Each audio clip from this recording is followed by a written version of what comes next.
J'appartiens à la cellule d'animation de l'axe recherche et innovation du plan Ecophyto. Et donc, bienvenue au webinaire de présentation de l'appel Produits phytopharmaceutiques de l'exposition aux impacts sur la santé humaine et les écosystèmes vers une approche intégrée, une seule santé.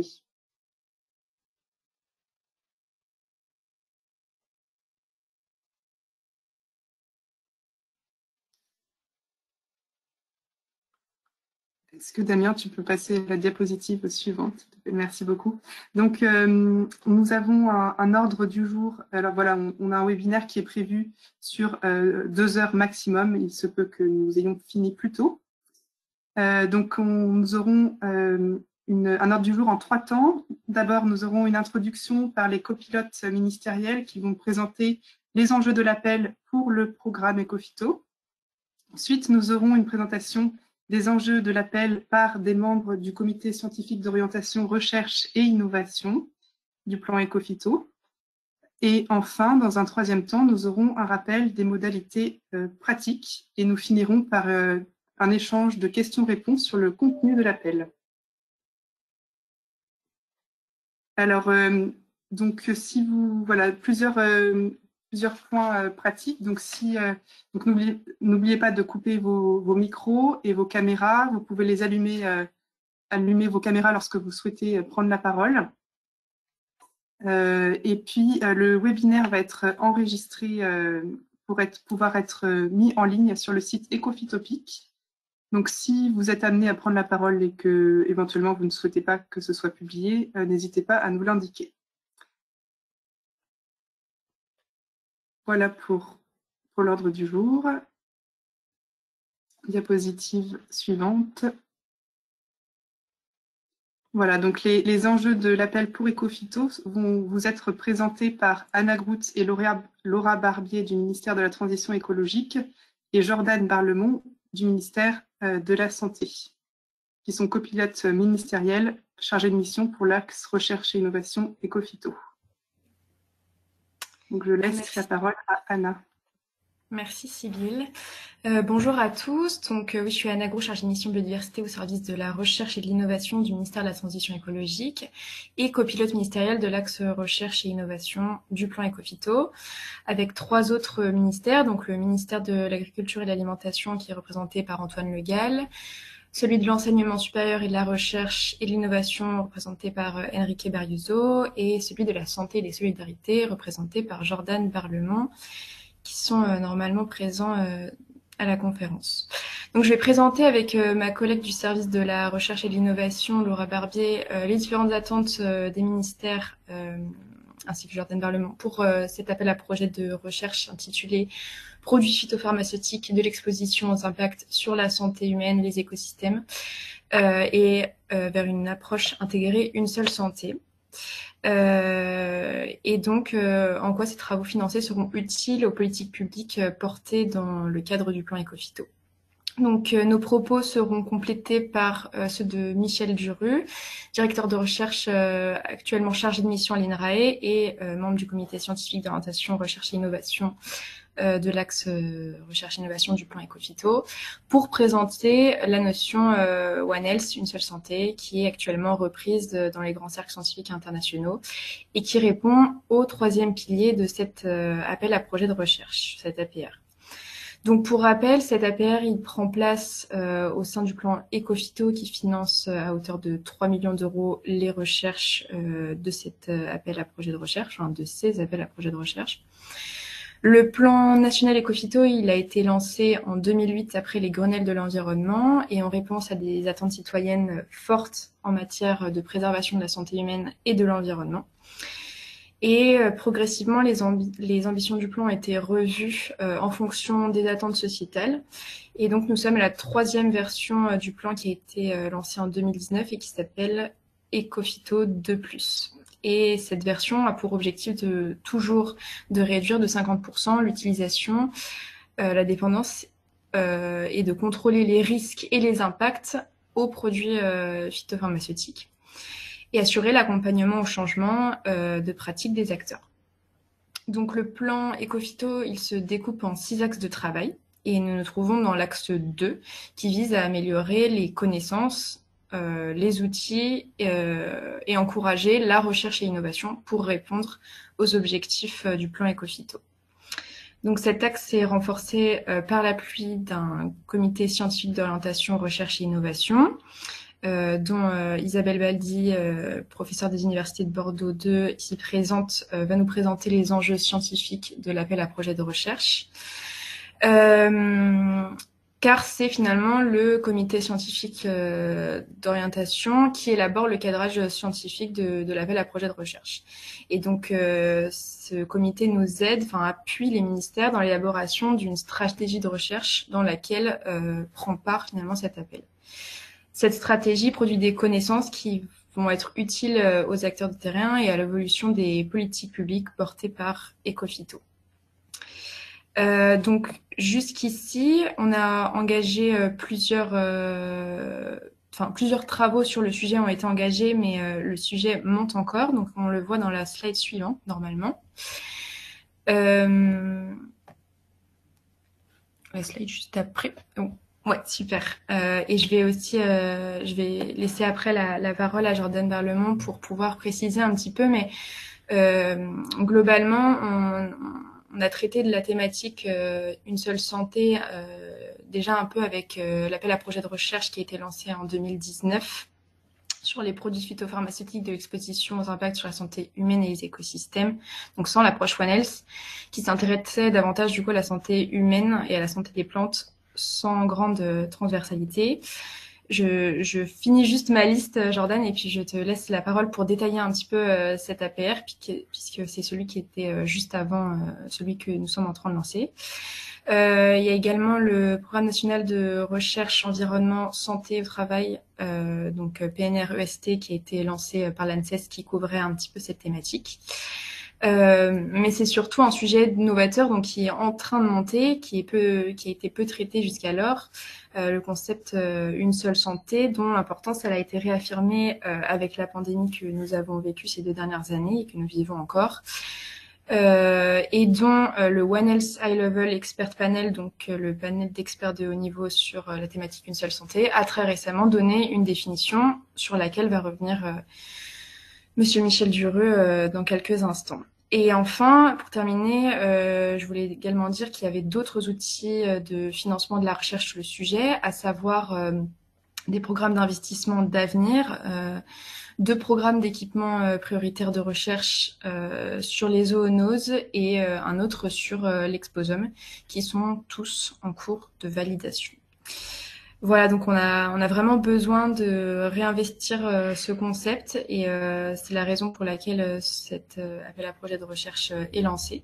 Et donc je vais laisser la parole à Jordan pour préciser peut-être les détails du précédent APR, et puis je laisserai ensuite la parole à Laura pour présenter les attentes particulières des ministères sur cet appel à projet de recherche. Merci beaucoup, Anna. Est-ce que vous m'entendez correctement? Oui, super. Donc, Jordan Berlemont pour le ministère de la Santé. Je vais effectivement dresser un petit bilan rapide de l'appel à projet qui a été lancé en 2019. Donc, si je veux bien qu'on passe la diapo suivante, si c'est possible.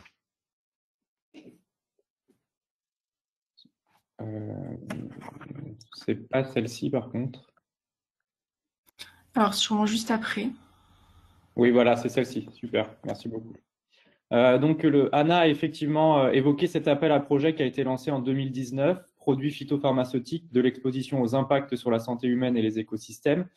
Alors, très rapidement, en quelques chiffres, en fait, c'est un appel à projet de recherche qui représente 10 projets qui ont été sélectionnés sur à peu près une quarantaine de projets déposés pour un montant total des subventions qui s'élève à environ 3,5 millions d'euros. Des projets qui ont démarré en 2020 et qui se termineront normalement en 2024. Et dans le cadre de cet appel à projet lancé en 2019, il y a également un webinaire de lancement qui s'est tenu au mois de juin dernier, le 11 juin dernier. Certains d'entre vous ont peut-être participé à ce webinaire. En tout cas, la parole a été donnée aux porteurs de projets et des ateliers participatifs ont également été menés. D'une part, un atelier sur le concept Une seule santé et d'autre part un atelier sur le lien entre exposition et impact. Et donc, vous l'avez compris, hein, l'appel à projet que nous lançons au titre de l'année 2021, c'est un appel à projet qui entre directement dans la continuité de cet appel à projet lancé en 2019, avec en tête quand même l'idée que les copilotes interministériels, l'équipe d'animation et les membres du comité scientifique ont, disons, identifié des besoins de recherche à renforcer. Et donc, c'est ce qui apparaît sur cette diapositive. À savoir, d'une part, déjà l'articulation entre exposition et impact, le renforcement de la reconstitution des expositions, les questions des effets cocktails, la mobilisation de la santé animale, concernée notamment par les pesticides, l'impact sur les écosystèmes au sens large et également le renforcement de la transversalité. L'idée pour nous, c'est vraiment de réunir l'ensemble des communautés de recherche, que ce soit sur les aspects biodiversité, santé humaine, et de vraiment favoriser les approches au niveau interdisciplinaire de manière à intégrer aussi, par exemple, les médecins, les écologues, intégrer également les sciences humaines et sociales. Donc voilà, tout ce besoin qu'on a identifié, c'est vraiment un renfort de transversalité sur le sujet. Voilà les éléments que je voulais apporter pour dresser le bilan un petit peu de l'APR 2019 et faire le lien avec l'APR qu'on lance aujourd'hui. Je vais maintenant, je crois que c'est Laura du coup qui doit prendre la parole pour aller un peu plus loin sur les besoins qu'on avait identifiés. Oui, merci Jordan. Alors, la slide précédente, du coup, s'il vous plaît. Voilà, merci. Donc, moi, c'est Laura Barbier pour le ministère de la Transition écologique. Donc, j'ai détaillé un petit peu quels sont les enjeux majeurs pour les politiques publiques de ce nouvel appel. Alors, d'abord, il s'agit d'atteindre l'objectif de réduction de 50% des produits phytopharmaceutiques. Ensuite, il s'agit aussi de trouver des solutions qui soient opérationnelles et facilement et rapidement déployables. Ensuite, il s'agira d'appuyer les politiques publiques de réduction des risques liés aux produits phytopharmaceutiques dans le cadre du plan Ecophyto et de soutenir les efforts de recherche dans le domaine de la connaissance des impacts des produits phytopharmaceutiques sur la santé et sur les écosystèmes et des liens exposition-effet. Et donc aller plus loin en analysant les conséquences dans le cadre de l'évaluation réglementaire des risques. Donc voilà, ça c'est des objectifs importants. Ça a déjà été dit avant, mais voilà, on souhaite promouvoir les démarches intégrées une seule santé dans le cadre des pratiques de protection des cultures et d'utilisation des produits phytosanitaires. Et enfin, cet appel devra contribuer au 4e plan national santé-environnement à travers 3 axes principaux. D'abord, il s'agira de mieux connaître les effets, les expositions et les effets sur la santé des populations et sur les écosystèmes. Ensuite, ce qui importera aussi, c'est de pouvoir renseigner la contribution des produits phytopharmaceutiques à l'exposome, qui est une notion qui est centrale en santé-environnement aujourd'hui. Et enfin, de comprendre les liens entre société, biodiversité, fonctionnement des écosystèmes et émergence des maladies chroniques. Donc, voilà pour l'ensemble des priorités, des enjeux qu'on a identifiés pour les politiques publiques avec cet appel. Donc, c'est bon pour moi. Du coup, je laisse, je ne sais pas qui vient après. Merci. Michel Duru. Merci Anna, Laura et Jordan. Donc Michel Duru, qui est agronome et ancien directeur de recherche à l'INRAE, membre du CSORI, va nous présenter la notion de une seule santé et le lien avec la protection des cultures. Bien, on peut passer à la bonjour. diapo Voilà, on peut passer à la diapo suivante. Il n'y en a qu'une, je crois. Donc, je suis agronome, mais depuis une dizaine d'années, je m'intéresse aux relations entre la santé des écosystèmes et la santé humaine.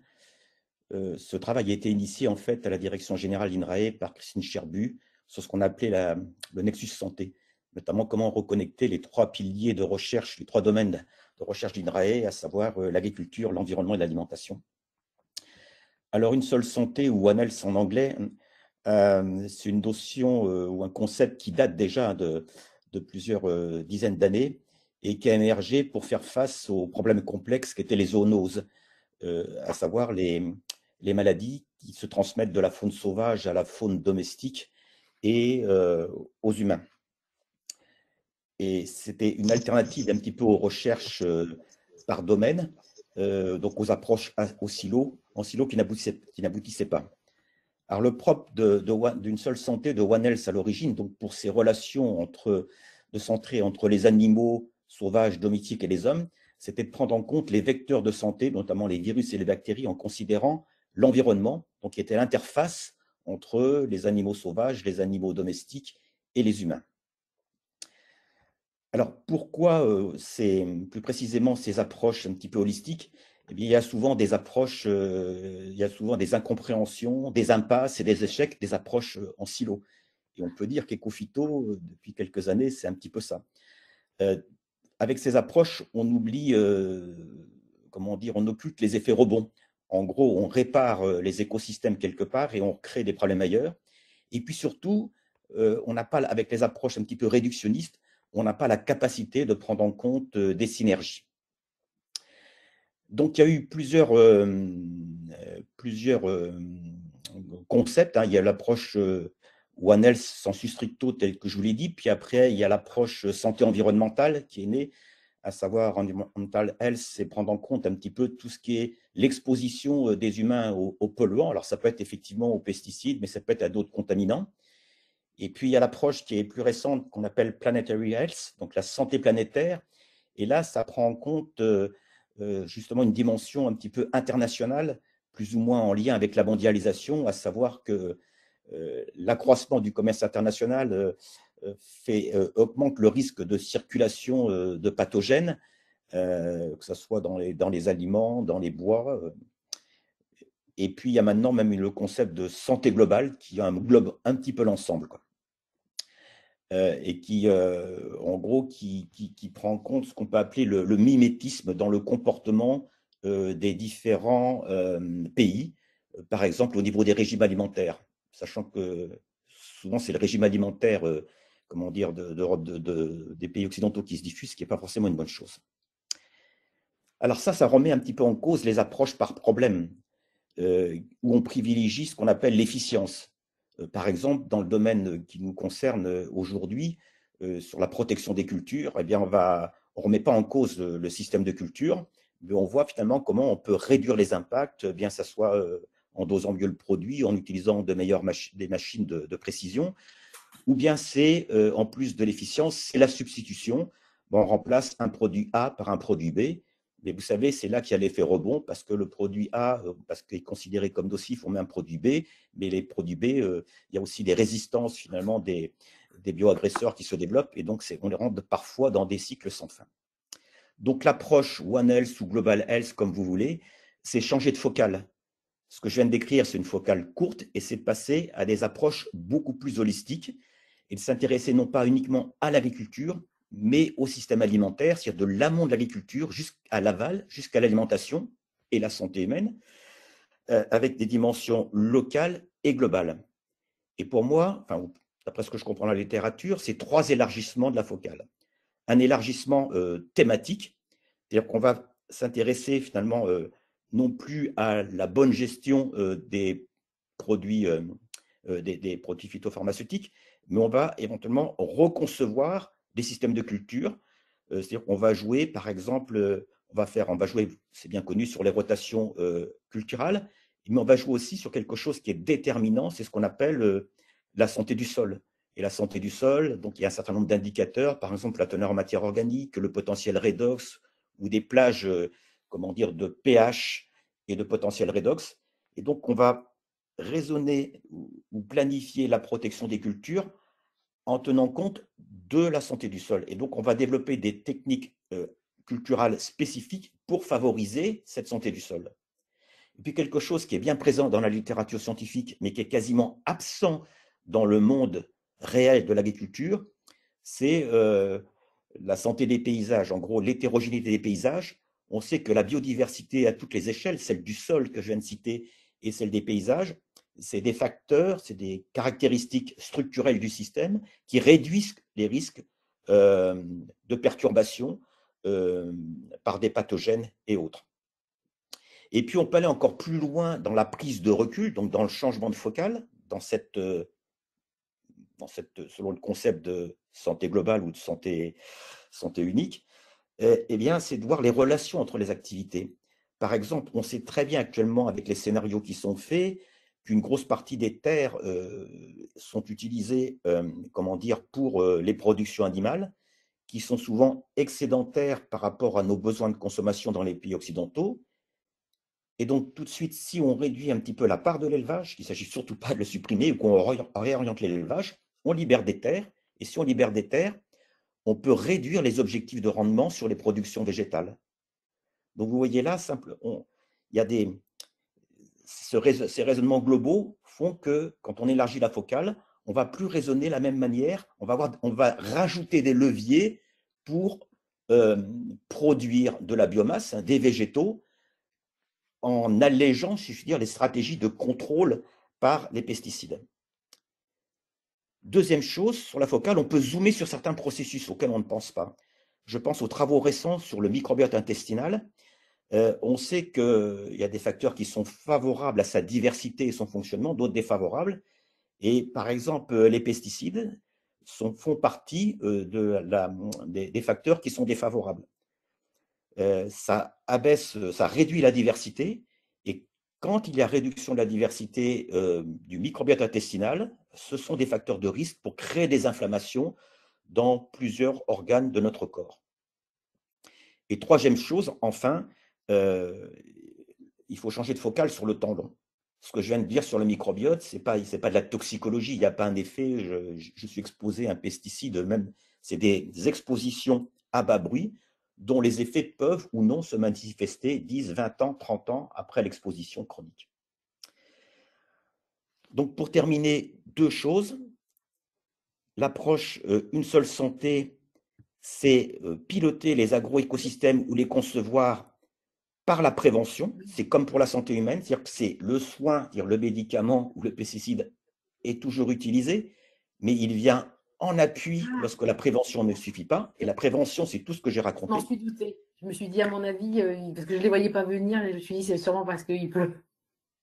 Et puis, dernière chose, si j'ai plus trop de temps, c'est que changer de focale, comme je viens de le dire, entre les domaines, sur le temps, sur le niveau d'appréhension des processus, le micro et le macro, ça change complètement les analyses socio-économiques.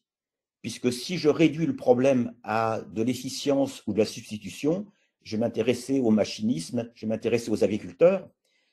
Si je prends du recul, je prends en compte le commerce international, si je prends en compte les complémentarités ou antagonismes entre culture et élevage, je vais m'intéresser, je vais prendre en compte beaucoup d'autres acteurs et donc beaucoup d'autres verrous sociotechniques. Donc en conclusion, One Health, une seule santé, c'est des approches holistiques qui s'avèrent de plus nécessaires pour faire face aux défis globaux, parce qu'il n'y a pas que les pesticides, donc c'est prendre en compte, c'est des entrées, comment dire, multidomaines pour trouver des solutions un petit peu systémiques, mais ça suppose donc de changer de braquet pour les sciences biotechniques et aussi d'élargir le champ des domaines, comment dire, pour les sciences socio-économiques, pour prendre en compte l'ensemble des verrous qui vont comment dire, apparaître lorsqu'on va élargir la focale. Voilà ce que je pouvais dire en 2 ou 3 minutes. Merci beaucoup, Michel, pour cette prise de recul. Très intéressante. Donc maintenant, Isabelle Baldi et Laurence Perastre, membres également du CSORI Ecophyto, vont nous présenter les enjeux proprement dits scientifiques de l'appel. Je passe la parole à Isabelle. Merci Sybille pour cette présentation. Donc on entre effectivement dans les enjeux scientifiques de l'appel.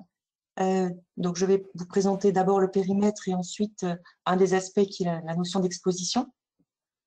Donc pour ce qui est du périmètre de l'appel, vous le voyez venir petit à petit. Alors précisons-le de façon très très claire, l'appel vise à soutenir des efforts de recherche qui vont permettre de faire le lien entre les expositions aux produits phytopharmaceutiques, selon la définition réglementaire, et leurs effets sur les populations humaines et les populations des autres organismes non cibles, animaux, végétaux, champignons, etc. Donc, comme on l'a dit, l'idée, c'est de pouvoir analyser plusieurs composantes d'un écosystème et de regarder le lien qu'il peut y avoir avec les expositions aux produits phytopharmaceutiques. Donc, il y a 3 axes thématiques qui sont présents dans l'appel. Dans un premier temps, ça concerne donc la caractérisation des expositions, ensuite l'analyse des effets sur la santé et sur les écosystèmes, Et ensuite, on a un axe qui montre bien cette intégration, cette approche intégrée dans une seule santé. Diapositive suivante. Je vous présente donc le premier thème qui est la caractérisation des expositions. C'est important de mesurer tous les enjeux de cette notion d'exposition. Elle est, ouais, peut-être que le fichier Excel n'est pas tout à fait adapté, merci. Elle est fondamentale pour mieux comprendre les impacts. Un exemple, c'est le lien qu'il peut y avoir entre la présence des substances et l'imprégnation des organismes, ou bien le lien entre la présence des substances et des effets de santé bien identifiés. Donc, sans une notion d'exposition particulièrement bien définie, on ne peut pas bien comprendre les impacts. Ça, c'est le premier élément clé. L'autre élément important, c'est de prendre en compte la diversité des voies et des niveaux d'exposition. On sait que cette exposition, elle est en lien avec des périodes, avec des zones géographiques, donc l'aspect spatio-temporel est aussi très déterminant, qu'il peut y avoir des phénomènes de transfert, de transformation des molécules. Donc, tout ça doit être bien pris en compte dans la recherche. Il est aussi important de souligner que les projets qui feront un lien clair avec les productions agricoles, avec les conduites agronomiques, apporteront un éclairage très précieux dans le cadre du plan éco-phyto et des politiques publiques. Donc là aussi, c'est favoriser les projets qui permettront d'aller jusqu'à cette compréhension du lien exposition-production agricole aux conduites agronomiques.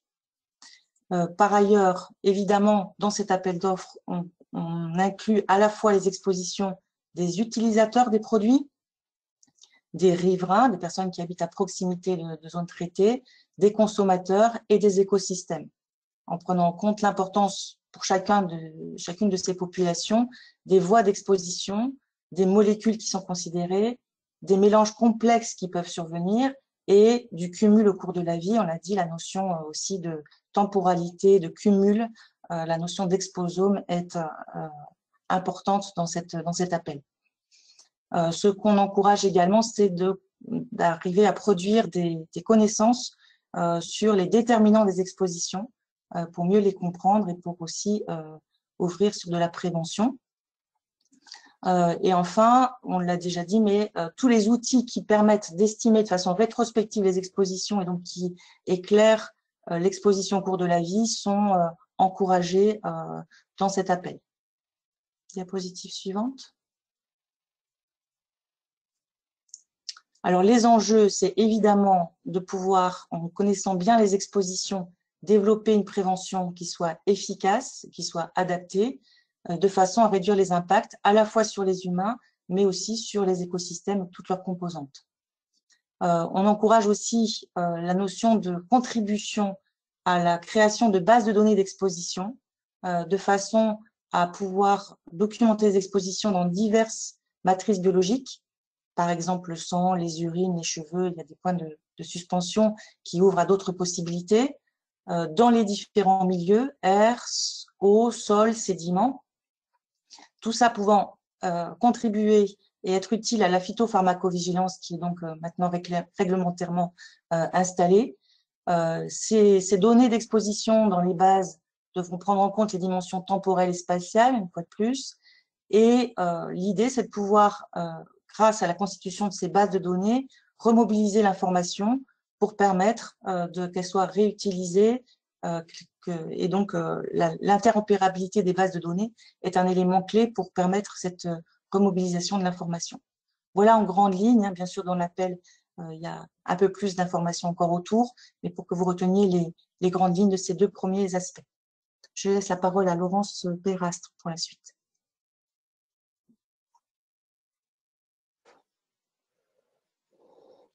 Bonjour. Donc, la diapositive suivante, s'il vous plaît. Voilà. Alors, en ce qui concerne l'analyse des effets sur la santé et sur les écosystèmes, l'enjeu est en fait d'éclairer les jugements de causalité et d'établir, si possible, des relations dose-effet. Donc, il sera important de caractériser et voire de quantifier les relations entre les expositions et les effets. Donc, dans ce contexte, les projets attendus porteront sur les pathologies et les effets chroniques, dont l'incidence progresse au cours du temps et pour lequel le rôle des expositions aux produits phytopharmaceutiques est fortement suspecté. Alors, on peut parler des cancers, maladies neurodégénératives, des pathologies respiratoires chroniques, des maladies métaboliques, de l'extinction des populations d'insectes ou de la diminution de la biodiversité, pour ne citer que quelques exemples. Alors, dans ce cadre, les données issues de cohortes épidémiologiques en milieu agricole ou sur des populations spécifiques ou issues d'autres études épidémiologiques pourront être valorisées. Et de la même façon, les données des observatoires de la biodiversité ou d'autres dispositifs d'observation ou de surveillance pourront être mobilisées pour documenter des effets, notamment les effets à long terme, en s'appuyant sur des historiques d'exposition pour les êtres humains et les écosystèmes. Alors, l'étude des effets sur la santé chez l'homme et les écosystèmes devra s'appuyer sur des études toxicologiques et écotoxicologiques basées sur des conditions réelles d'exposition. Donc, il sera important de prendre en considération les faibles doses, la chronicité de l'exposition, les expositions à long terme, les co-expositions à plusieurs substances et on peut aussi, par exemple, aussi intégrer les matières actives et leurs métabolites. Là encore, ce ne sont que quelques exemples. Et ces études pourront aussi associer l'identification et ou la prise en compte de certains facteurs de vulnérabilité en lien avec les caractéristiques des individus ou des espèces, avec les caractéristiques génétiques des populations. On peut aussi prendre en compte l'existence de fenêtres de susceptibilité spécifiques, des effets transgénérationnels, la localisation spatiale ou les caractéristiques des milieux naturels. Alors, ces facteurs s'appliquent bien sûr aux écosystèmes, avec cependant des spécificités liées à la sensibilité différentielle des espèces et d'autres dimensions qui permettent le maintien du fonctionnement des écosystèmes pourront être considérés comme la redondance fonctionnelle au sein des communautés ou des réseaux trophiques ou l'existence de boucles de rétroaction négatives, des effets des produits phytopharmaceutiques sur les services apportés par la biodiversité et qui sont associés aux espèces cultivées et par exemple donc les auxiliaires et les pollinisateurs. Donc, pour citer un exemple. Diapositive suivante, s'il vous plaît. Alors, pour appliquer ce concept, donc une seule santé, cet appel à projet, en fait, cherche à promouvoir bien des projets interdisciplinaires, par exemple, et de façon non exhaustive, santé humaine et animale, sciences de l'environnement, agronomie, écologie, épidémio, toxico, écotoxico, sciences humaines et sociales, sciences de l'information, et noter que l'intégration de structures vétérinaires est aussi encouragée. Donc, sont attendues aussi des études conjointes sur plusieurs espèces non cibles, incluant les humains, et qui consisteront donc à caractériser des voies d'exposition, hein, comme on l'a dit précédemment, d'identifier des mécanismes d'action et les impacts sur la santé humaine et les écosystèmes. Et l'idée est que les méthodes de caractérisation et d'évaluation peuvent se rapprocher et s'alimenter l'une et l'autre. Alors, les populations concernées par les expositions pourront être aussi associées dans le cadre d'une démarche de sciences participatives, associées donc à la collecte de données, à l'élaboration de stratégies pour la gestion, les cartes de risque pour l'aide à la décision publique, et les populations pourraient aussi être mobilisées pour la co-construction de mesures de réduction des risques. Voici voici en quelques mots ce qui est attendu au niveau de l'analyse des impacts sur la santé chez l'homme et les écosystèmes.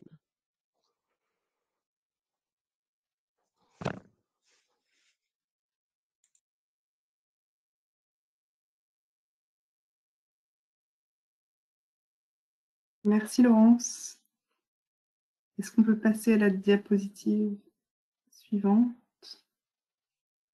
Alors, pour finir sur cette partie-là, quelques précisions. Les projets attendus sont des projets d'une durée maximum de 36 mois et d'une demande de subvention de 500 €, maximum, avec l'appel à un budget total de 3 millions d'euros.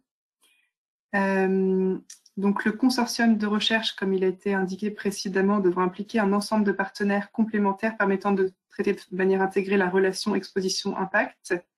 Et donc, il est important que ce point-là apparaisse de façon explicite dès les lettres d'intention et que puisse être explicité l'enrichissement mutuel des disciplines. Et troisième point, donc les projets intégreront une problématisation de l'approche une seule santé. Et donc ce point-là aussi devrait être explicité et en particulier comment le projet contribue à l'avancée des connaissances sur cette approche. Voilà. Est-ce qu'on peut passer à la diapositive suivante? Et donc un rappel des modalités pratiques. Donc, tout d'abord, quelques éléments de calendrier. Diapositive suivante. Donc, les lettres d'intention, donc c'est un appel qui se fait en 2 temps. Donc, tout d'abord, les porteurs de projet déposeront une lettre d'intention. Donc, c'est un document présentant le projet de façon simplifiée et synthétique. Et ensuite, après sélection des lettres d'intention, les porteurs de projet déposeront un projet complet, plus détaillé cette fois-ci. Et donc, en termes de calendrier, les lettres d'intention devront être déposées avant le 17 mars sur la plateforme dédiée Démarche simplifiée, dont on vous redonnera le lien dans le chat. Les lettres d'intention seront évaluées donc, par des experts extérieurs et du CSORI de mars à avril. Et il y aura, une fois les lettres d'intention sélectionnées, un séminaire d'échange, un séminaire dit de co-construction entre les porteurs des projets sélectionnés, enfin des lettres d'intention sélectionnées et des membres du CSORI afin de donner des éléments pour affiner le projet avant le dépôt des projets complets. Et les projets complets sont attendus pour le 30 juin 2022. Ils seront sélectionnés de juillet à mi-septembre et l'OFB, donc le financeur, l'Office français de la biodiversité, contractualisera avec les porteurs au cours du 2e semestre 2022. Voilà pour ces éléments de calendrier. Diapositive suivante. Donc, comme je disais, les lettres d'intention devront être déposées au plus tard le 17 mars sur la plateforme. Voilà le lien qui est indiqué dans la diapositive. En termes de contenu de la lettre d'intention, donc tout est détaillé sur la diapositive. Donc, je ne vais pas redétailler tout, mais vous pouvez voir que voilà, il y a des limites en termes de caractères qui sont attendues sur les différentes rubriques. Et vous pouvez consulter également des informations sur la page écophytopique de l'appel. Diapositive suivante. Alors, si vous avez des questions d'ordre administratif et financier, il y a une foire aux questions qui a été rédigée. Vous pouvez la consulter sur la page Ecofitopic de l'APL. Si vous avez d'autres questions qui n'apparaissent pas dans ce document, vous pouvez bien sûr nous contacter à l'adresse indiquée pour poser vos questions. Et nous essaierons de vous répondre rapidement. Voilà, diapositive suivante.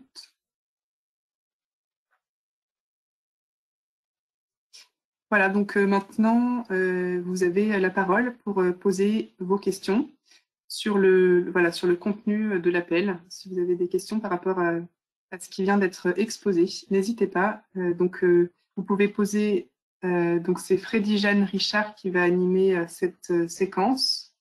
Donc, vous pouvez poser vos questions dans le chat. Et puis, si vous voulez préciser, vous pouvez bien sûr prendre la parole par oral. Mais voilà, n'hésitez pas à poser vos questions. Bonjour, merci Sybille. Nous avons effectivement 2 questions déjà dans le chat. Donc, je vais commencer par celle-ci. La première est de Monsieur Bernadac. En fait, suite à la présentation, qui voudrait des précisions pour savoir si on peut considérer que la corrélation avec les effets chroniques humains, imposant donc les études épidémiologiques, de se baser sur des expositions sur des longues périodes, par exemple 30 ans ou plus en arrière, est-ce que c'est toujours considéré comme valable au moment de la publication des études? Alors là, Gérard, je ne comprends pas complètement la question. Bien sûr que ce qui est important, et c'est ce qui est souligné dans cet appel à projet, c'est que la mesure des expositions soit tout à fait pertinente et en cohérence avec les effets qu'on étudie.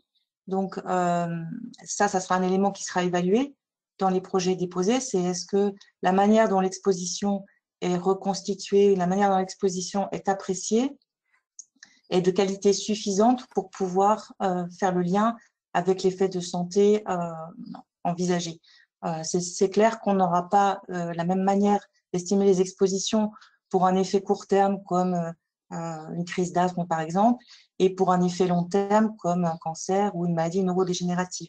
Donc tout ça, dans la démarche épidémiologique, fait partie de la qualité des études, la manière dont c'est cohérent par rapport à la latence attendue. Je ne sais pas si je réponds à oui, tout à fait. Isabelle, j'ai bien compris que la notion d'exposition était importante, mais ma question se référait à l'évolution qu'il y a eu sur l'utilisation des molécules depuis 30 ans. Donc, indiquer par exemple que telle pathologie est en lien avec les pesticides au sens d'une étude épidémiologique, à partir du moment où les molécules ont disparu, il sera très difficile de faire de la prévention sur des pratiques qui sont totalement différentes au moment de la mesure. Sinon, concernant ton protocole, il n'y a aucun souci, il est parfait. Alors, il faut bien dissocier ce qui est production de connaissances et prévention. Je pense qu'on ne peut pas les assimiler, même s'il y a eu forcément un lien entre les deux. Dans la production de connaissances, il y a des méthodes aujourd'hui qui sont connues, qui sont validées pour essayer d'estimer des expositions du passé. Il y en a de nouvelles dont on a besoin, il n'y a aucun doute là-dessus. Pour ce qui est de la prévention, elle doit être adaptée aussi à la cohérence par rapport aux expositions présentes. Mais je ne pense pas que ça soit en aucune façon un problème par rapport à cet appel à projet. Il suffit simplement que les personnes explicitent au mieux la cohérence de la façon dont ils mesurent les expositions par rapport aux effets de santé qu'ils souhaitent mettre en évidence et à la prévention qu'ils souhaitent aussi éventuellement développer.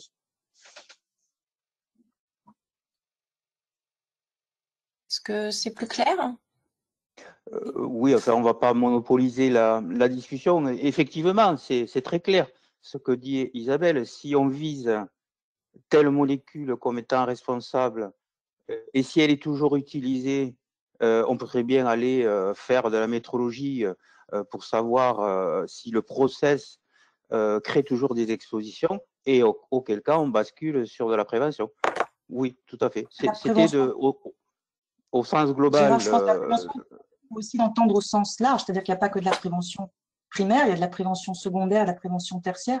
Donc, tous ces aspects-là peuvent être aussi envisagés et ce n'est pas du tout la même façon de prendre en compte les expositions non plus. Oui, oui. Non, mais Je vais sur le reprendre. fond, Vas-y. Vas-y. Oui, désolée, c'est qu'il commence à y avoir un peu plus de questions. Peut-être Oui, pour non, être mais sûr qu'il... Oui. nous avons échangé, on s'est mutuellement compris, il n'y a pas de souci.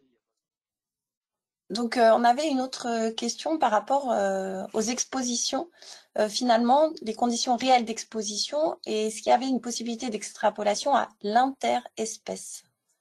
Et la même personne, donc Ludovic Luegara, se demande aussi par rapport aux travailleurs, est-ce que les effets sur les travailleurs qui seront privilégiés par rapport aux effets sur la population générale?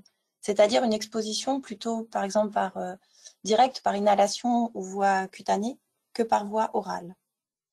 Je peux commencer à répondre. C'est la bonne personne pour l'interespèce. Peut-être quelqu'un peut s'exprimer sur cet aspect-là. C'est Laurence Perastre. Peut-être que moi, je pense que oui, les conditions réelles d'exposition, il faut qu'elles soient adaptées à chaque type d'espèce et que l'extrapolation, elle peut venir par le biais de l'impact. Voilà, en fonction de l'exposition de chaque espèce. Je répondrai de cette façon. Sur la deuxième question qui concerne les populations recouvertes par l'appel à projet, donc on l'a dit, clairement il y a à la fois les travailleurs, mais aussi la population générale, que ce soit donc des riverains, des consommateurs, ils sont tout à fait inclus, en tout cas pour les populations humaines, et c'est effectivement une bonne remarque que la voie d'exposition qui sera pour le coup explorée ou prise en compte dans les projets devra être cohérente par rapport au mode d'exposition de ces différentes populations. Mais rien n'est exclu. Oui. Donc, on a Martin Trouillard qui a deux questions. Donc, la première s'adresse peut-être un peu plus à Michel Duru, qui signale que l'optique est de s'inscrire sur le long terme, mais les projets sont à construire sur 36 mois. Est-il envisagé de soutenir des actions à plus long terme? Si oui, de quelle façon? Donc là, c'est à la fois pour Michel et peut-être aussi pour le CSORI. Oui. Bon, là, Michel Duru, donc je peux répondre qu'en partie parce que je ne suis pas au niveau des commandes. Ce que je signalais, c'est qu'il y a des études épidémiologiques actuellement, plutôt dans le domaine médical, j'entends, qui montrent comment dire, les impacts à long terme d'exposition défavorable. Et donc, ça aide à comprendre et de poser des hypothèses de recherche. Mais moi, je dirais que bien sûr, ce que vous dites, on peut travailler sur les systèmes existants, parce que fort des acquis comment dire, des connaissances passées, de toute façon, on sait que certains pesticides, il faut absolument les réduire. Donc, tous les systèmes innovants, il faut les étudier. Dans mon intervention, ce que je voulais dire, c'est que le système innovant, c'est qu'il faut élargir la focale. Ce n'est pas forcément que la machine et la culture. Donc, on revient sur des questions de système de culture, d'équilibre culture-élevage, et voire même d'où viennent les intrants. Je pense surtout en élevage, est-ce qu'ils viennent du bout du monde ou pas.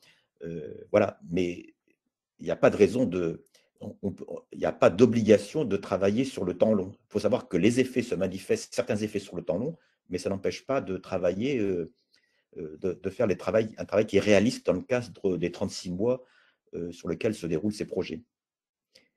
Donc, vous avez en même temps répondu à la deuxième partie de sa question et je vois qu'il a mis sa caméra, donc peut-être qu'il souhaiterait préciser quelque chose. Allez-y, si vous voulez. On ne vous entend pas, Martin Trouillard. Là, c'est bon, je pense. Oui, c'est bon. Oui, c'est bon. Non, c'est bon, j'avais mis ma caméra pour que ce soit un peu plus interactif, mais là, je note juste la réponse à la question. S'il y a d'autres réponses de la part d'autres personnes, ça m'intéresse. Voilà, je sais pas comment formuler. En fait, c'est toujours un peu frustrant de voir qu'il y a des enjeux qui se jouent sur le temps long, et c'est super que ce soit proposé et mis en évidence dans le cadre de cet appel à projet. Mais par contre, c'est vrai que souvent, on est frustré dans les projets de recherche de devoir s'arrêter ou de pas savoir comment ça va pouvoir continuer, alors que les phénomènes qu'on essaie de cerner, ils sont sur des échéances plus importantes que quelques années. Voilà, il y avait ça. Et l'autre aspect, c'était cette proportion? Dans quelle mesure est-ce qu'on regarde les pratiques qui existent et on essaie de les caractériser pour voir dans quelle mesure elles sont dangereuses, ou dans quelle mesure est-ce qu'on essaye d'imaginer et de créer des systèmes innovants? Et je suis d'accord que moi, j'aurais plutôt tendance à avoir la focale un peu branchée sur la parcelle ou sur l'écosystème agricole. C'est intéressant de regarder ça à plus grande échelle. Mais en tout cas, voilà, comment est-ce qu'on propose des choses nouvelles et éventuellement, si possible, on les caractérise en termes de santé globale, justement. Les deux sont importants et les deux sont intéressants. Tout va dépendre de la construction, de la faisabilité déjà de vos projets pour avoir des résultats déjà effectivement sur le court terme, 3 ans.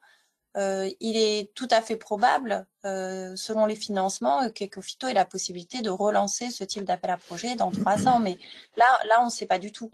Donc les deux, vraiment, si c'est innovant, c'est aussi très très bien hein, pour proposer justement des nouvelles choses et à part avec des projets innovants pour sortir des produits phytosanitaires, c'est ce qu'a évoqué M. Duru, sinon on refait la même chose, on remplace A par B et c'est pas ce qu'on souhaite. Maintenant, je vous avoue que des projets qui proposent vraiment des choses innovantes, il y en a très très peu. Mais si vous avez des idées, au contraire.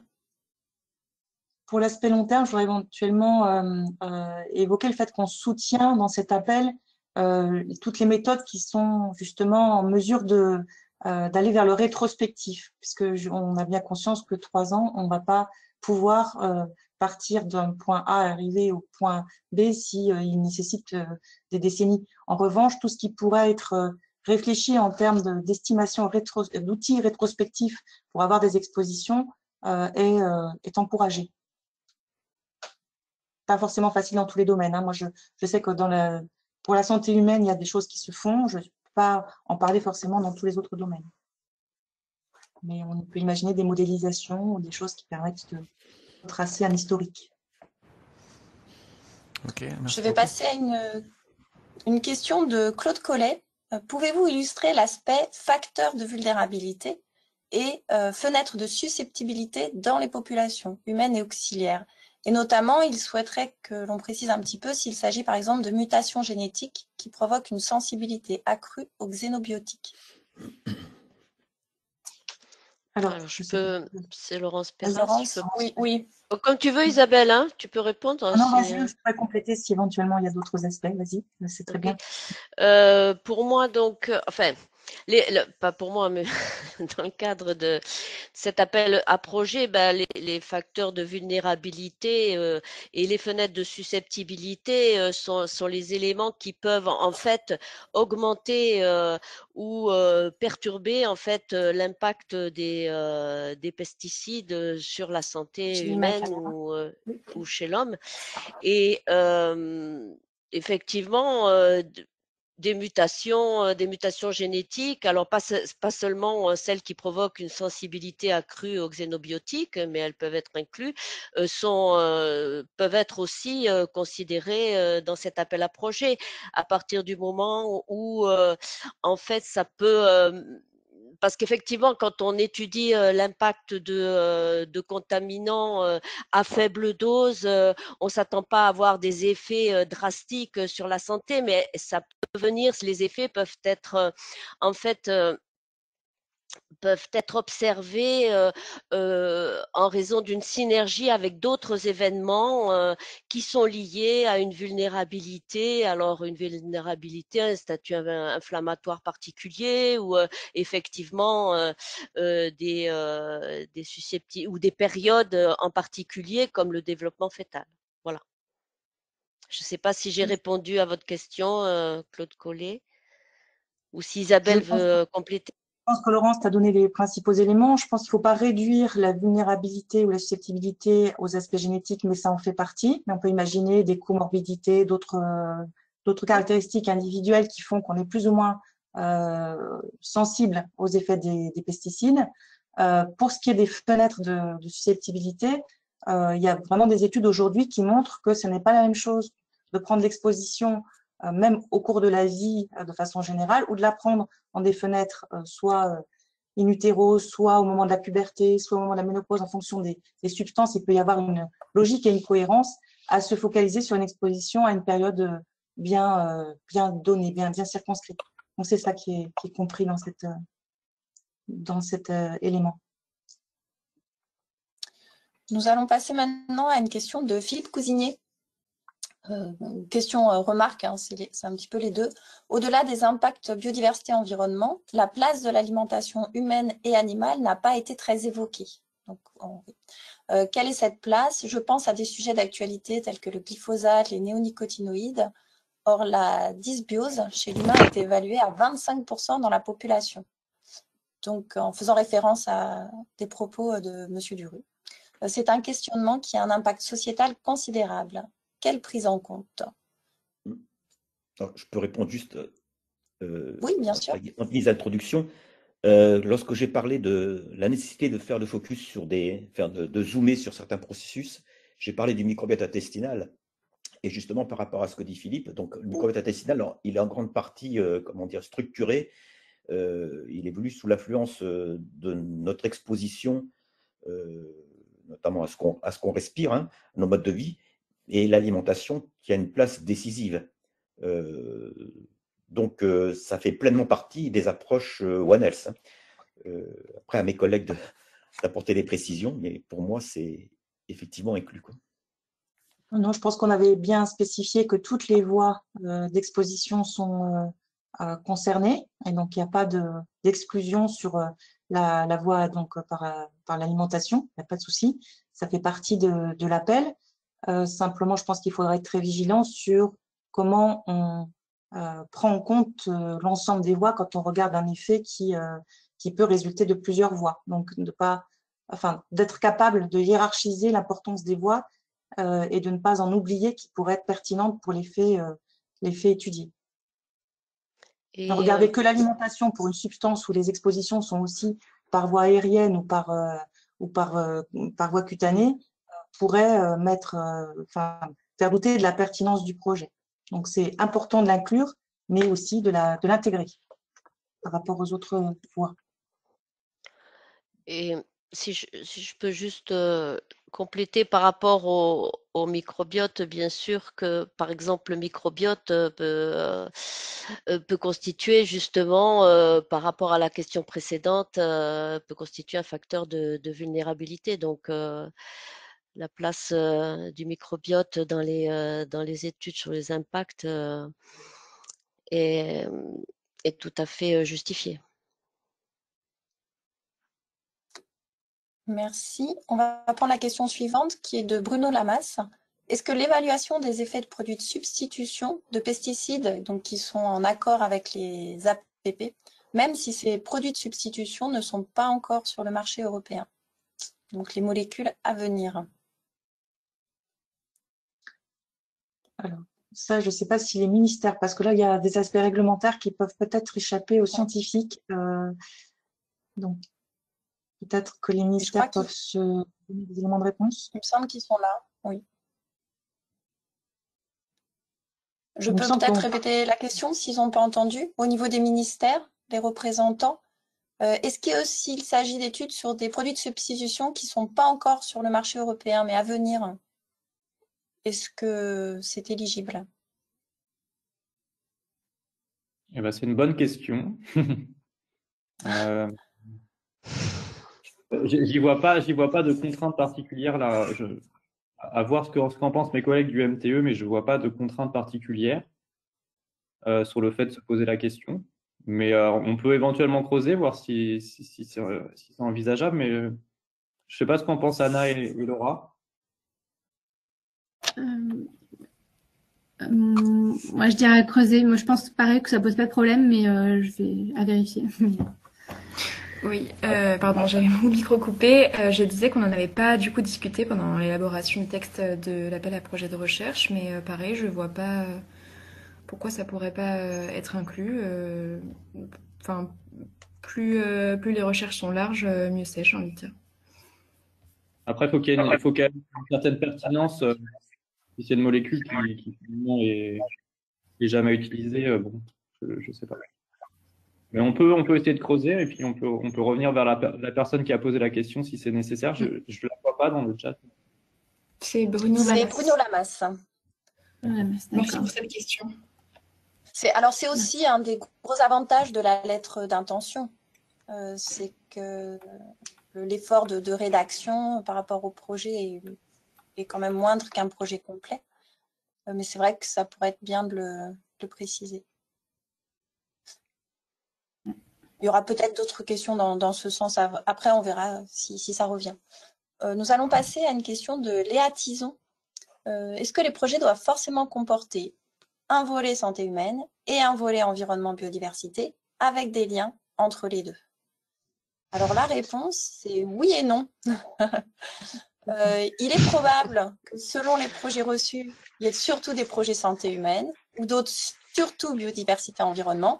Et il sera privilégié, il y aura quand même un poids plus important qui sera donné évidemment aux projets qui font le lien entre les deux. C'est surtout ce qu'on souhaiterait retrouver dans cet appel à projet, mais on ne peut pas du tout exclure que s'il y a un projet que santé humaine ou que biodiversité qui soit bien complet, et voilà, évidemment, ce n'est pas du tout un critère d'exclusion. Je pense qu'il faut bien intégrer à ça la notion aussi de pluridisciplinarité, justement, et les disciplines qui seront incluses seront regardées de près, de manière à voir de quelle façon elles permettent d'avoir une ouverture qui dépasse un seul des deux domaines. Mais on a bien conscience que cette difficulté a été un grand sujet de discussion au sein du CSO-RI, mais comme l'a dit Freddy Jeanne, je pense que c'est la bonne réponse. On privilégie ceux qui permettront d'avoir l'ensemble des aspects qui soient couverts. Excusez-moi, mais est-ce que ce lien ne peut pas être fait dans un deuxième temps lors du projet complet, en fait? C'est Ludovic Le Hégarat, là. Vous voulez dire pour compléter un consortium qui n'intégrerait pas? Oui, tout à fait. C'est une des idées envisageables qui avait été un peu aussi soulevée en 2019, c'est de mettre en lien des propositions qui auraient un intérêt à se parler pour arriver à avoir un spectre plus large en termes de discipline ou de couverture. Donc, je crois que Freddy Jeanne a vraiment exprimé comme il fallait et il ne faut pas qu'on sorte de ça. C'est-à-dire que l'appel d'offres favorise ça, mais il ne ferme pas les yeux sur des projets qui seraient pluridisciplinaires et qui, pour autant, ne couvriraient pas l'ensemble du spectre. Oui, pas complètement rédhibitoire, quoi. Merci. Donc, nous avons aussi une question à savoir si l'impact sanitaire des coformulants fait également partie de l'appel à projet. Alors, ça, c'est une question qui n'a pas la même réponse, je pense, en fonction des disciplines. Alors, moi, je vais parler du point de vue épidémiologique et puis peut-être, Laurence, d'un point de vue plus toxicologique. Sur le plan épidémiologique, de toute façon, c'est impossible de dissocier, au sens où toutes les matières actives sont dans des formulations où il y a des coformulants. Donc, quelque part, on le mesure en même temps ou avec. Voilà. Après, ça, c'est pour la partie épidémiologique où, de toute manière, on ne peut pas les dissocier. Donc, ils sont inclus quelque part dans la manière de répondre aux questions. Pour la partie toxicologique, je te laisse peut-être Laurence. Oui, en fait, l'idée c'est que si on est exposé aux pesticides et à ces coformulants, et si cette exposition est justifiée, il n'y a pas de raison de ne pas étudier les coformulants. Moi, je pense que c'est tout à fait compatible avec l'appel à projet. La question, c'est s'il n'y avait que les coformulants dans la lettre, okay. Peut-être. Moi, là, je sais pas. Là, je serais, enfin,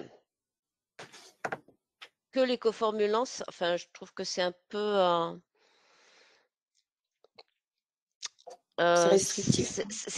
Ça serait pas suffisant, je pense. Vis-à-vis de l'exposition, des conditions réelles d'exposition, on n'est peut-être pas forcément exposé qu'aux coformulants. Il peut y avoir voilà, des études coformulant sol et pesticides, et ensuite étudier l'interaction avec les deux. Je pense que ce serait bien d'intégrer aussi les pesticides associés. Donc, on a une autre question de Fabienne Goutille. C'est Michel Duru évoquait les possibilités d'élargir la focale sans finalement, au niveau des thèmes, toutefois élargir concrètement l'appel à l'analyse des macro-déterminants de l'exposition. Par exemple, analyse des marchés, AMM selon les pays, politique agricole, liens politiques, économiques et politique de santé, prévention, et à leur impact sur les conditions d'exposition des populations au niveau des entreprises, territoires, situations de travail. Un des leviers, je vous lis tout, hein, un des leviers pour réduire les expositions aux phytopharmaceutiques des populations humaines serait de comprendre l'organisation du marché du produit phytopharmaceutique, de l'autorisation, enfin voilà, toutes les étapes, et de ses impacts sur l'exposition des populations. Ce type de projet de recherche méritant de conjuguer ergonomie, toxicologie, sociologie et sciences politiques. Peut-il entrer dans ce type d'appel à projet? Alors, Ecophyto et le CSORI, c'est très large et propose différents types d'appels à projet. Et ça fait, les sujets que vous mentionnez sont tout à fait intégrés, font partie intégrante des discussions et des préoccupations du CSORI. Alors, d'autres appels à projets vont venir. Ils ne seront peut-être pas aussi précis par rapport à ce que vous mentionnez, mais ça fait partie effectivement des choses qui nous semblent aussi importantes à regarder. Par rapport à l'appel à projet d'aujourd'hui, je pense qu'on est un petit peu à la limite de ce qui est demandé. Laurence ou Isabelle, est-ce que vous voulez compléter ? Non, je pense que tu réponds bien, Freddy-Jeanne. C'est vrai que bon, moi, je ne suis pas particulièrement consciente de justement cette intégration des disciplines et de ce qui est proposé par Fabienne. Je pense que ça rentrerait mieux dans d'autres appels qui seraient plus tournés sur cette réflexion. Je rejoins ce que tu viens de dire, en fait. Et qui vont probablement voilà, arriver ou dans lequel ça pourra mieux s'insérer. Je vois qu'il y a d'autres fenêtres. Est-ce qu'il y a quelqu'un qui voulait préciser quelque chose ? Oui, non, c'était pour compléter les propos. C'est vrai que le programme Ecophyto intègre bien les sciences sociales et même les pousse pour avoir un autre angle de vue qu'uniquement le point de vue technique, scientifique dur. Mais je pense que c'est moins l'objet de cet appel à projet de recherche, même si les thématiques sont transversales. Mais il y a plein d'autres appels à projet de recherche qui laisse plus la place à ce genre d'enquête de terrain et de compréhension de l'organisation du marché de manière plus globale. Là, c'est vrai qu'on est surtout sur la caractérisation des expositions et des effets, donc ça va tout de suite directement toucher la santé directement et moins le système dans son global. Donc, on a une autre question. Alors, c'est pas moi qui la pose, j'ai prêté mes identifiants à une étudiante. Est-ce que cet appel à projet vise aussi à soutenir l'étude de produits chimiques, incluant les fertilisants et leur composition et leur devenir, ou est-ce que c'est seulement axé sur les pesticides? Donc, je pose la question parce que du coup, ça peut intéresser aussi l'ensemble des personnes présentes. Donc là, c'est la question de la définition du pesticide qui est interrogée. Je pense que vous avez vu qu'on a utilisé le terme de phytopharmaceutique et qu'il faut en fait se référer à la réglementation européenne qui correspond à phytopharmaceutique et à ce qui est inclus dedans pour vérifier que ce qu'on propose rentre dans le cadre d'Ecophyto. Donc, je ne vais pas répondre de façon trop précise puisque justement, l'idée, c'est de revenir sur la réglementation et de vérifier que ce qu'on va étudier relève bien du phytopharmaceutique. Donc, produits chimiques, c'est un peu vaste justement, et alors que pesticides, ça inclut à la fois les phytopharmaceutiques, mais aussi les biocides, mais aussi les antiparasitaires externes à usage vétérinaire, mais aussi les produits utilisés chez l'homme comme médicaments parasitaires. Donc, le terme de pesticide est plus vaste que ce qui est couvert par l'appel d'offres Ecophyto.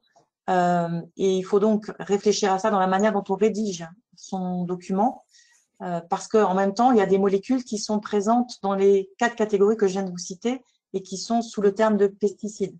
Donc, voilà, c'est un petit exercice. Si on veut étudier une molécule, il est plus pertinent de la présenter en tant que phytopharmaceutique qu'en tant que biocide, par exemple.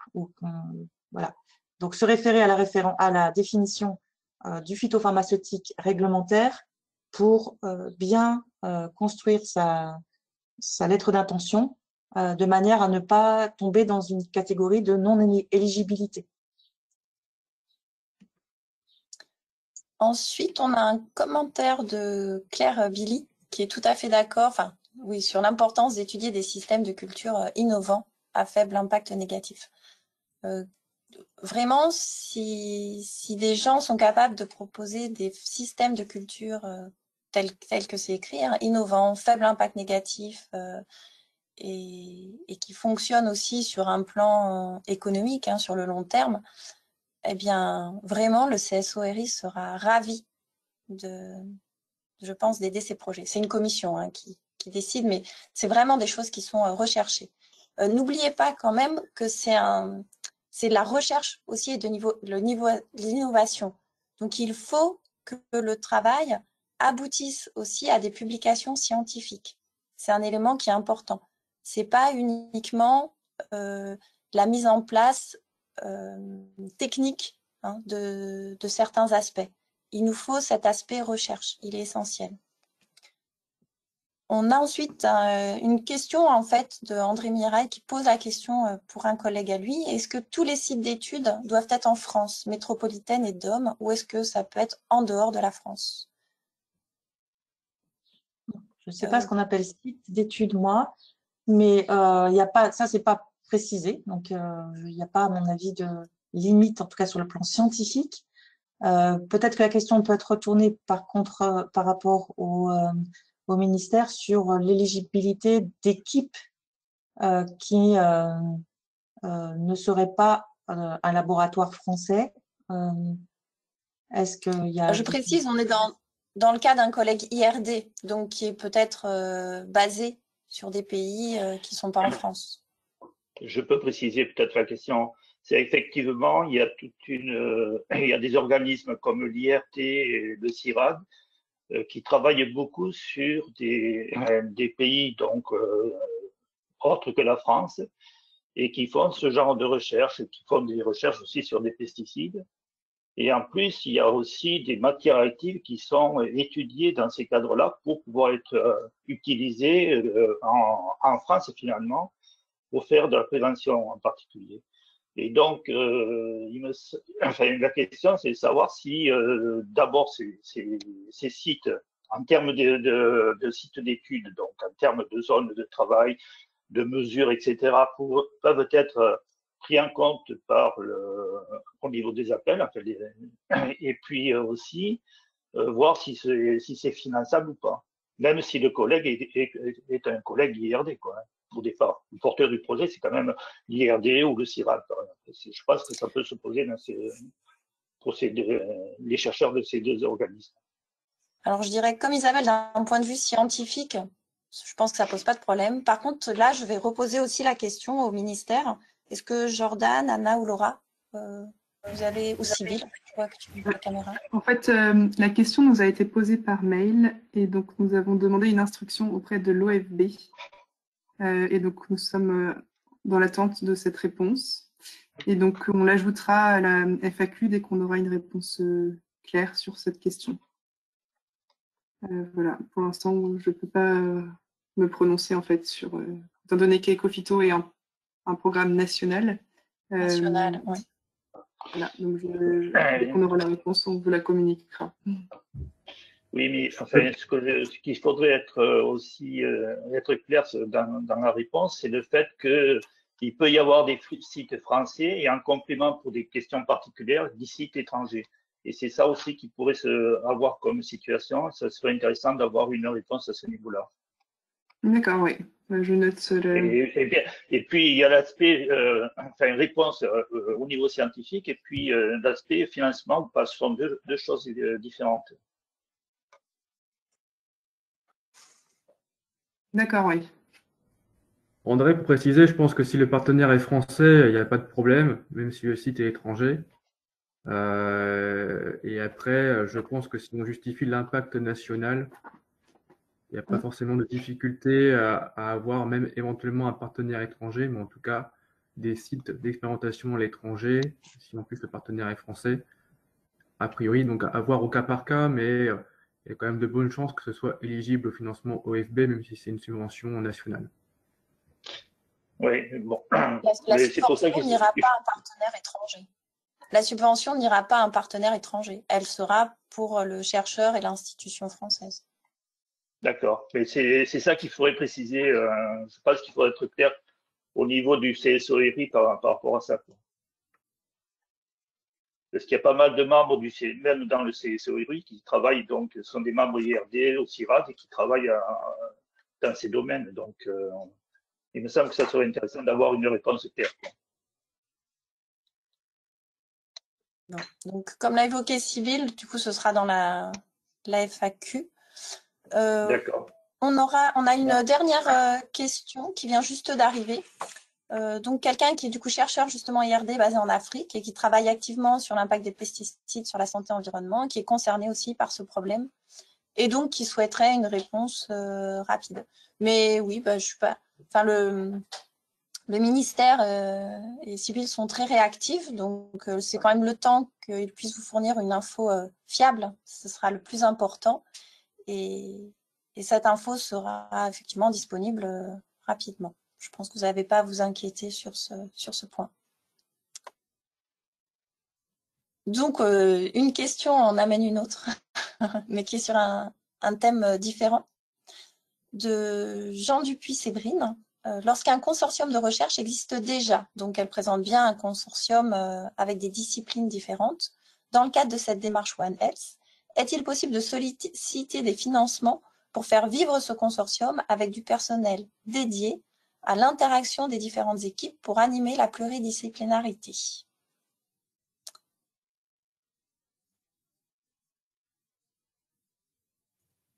Il me semble que c'est aussi une question pour les ministères, compte tenu que là, en fait, ce qui est posé, c'est est-ce que le budget peut servir à l'animation, il me semble. C'est ça.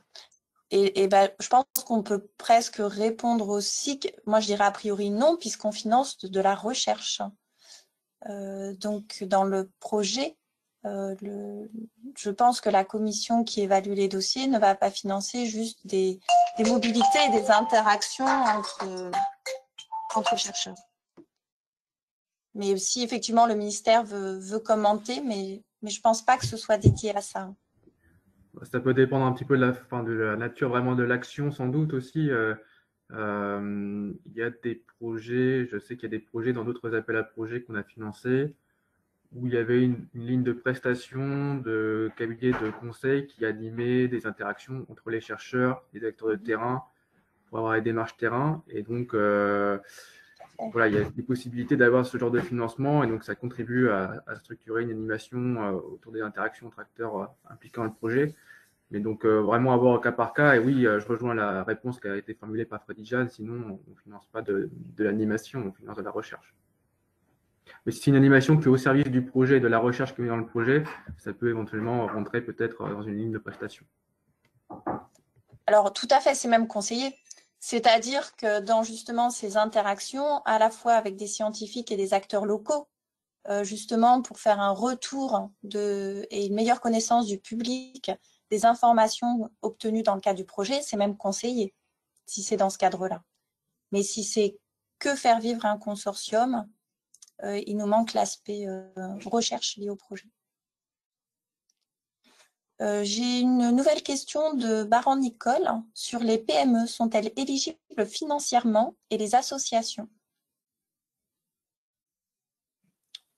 Peut-être Antoine, vous voulez répondre ou... Alors, c'est une bonne question pour cet appel en particulier. Les appels éco-phyto en général, les PME sont éligibles, mais à revérifier, mais en tout cas avec des taux de subvention, en tous les cas, qui seront différents des publics académiques, enfin, des partenaires académiques. Donc, à vérifier auprès de l'OFB, on va vérifier ça, on ajoutera l'information à la FAQ très rapidement pour cet appel précis. Et association, oui, oui aussi, pareil, mais donc avec des modalités de taux de subvention qui vont être différentes sans doute des partenaires académiques.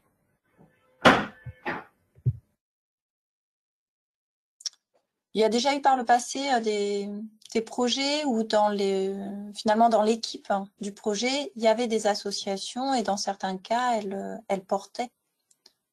En tout cas, dans ceux qui ont été évalués scientifiquement.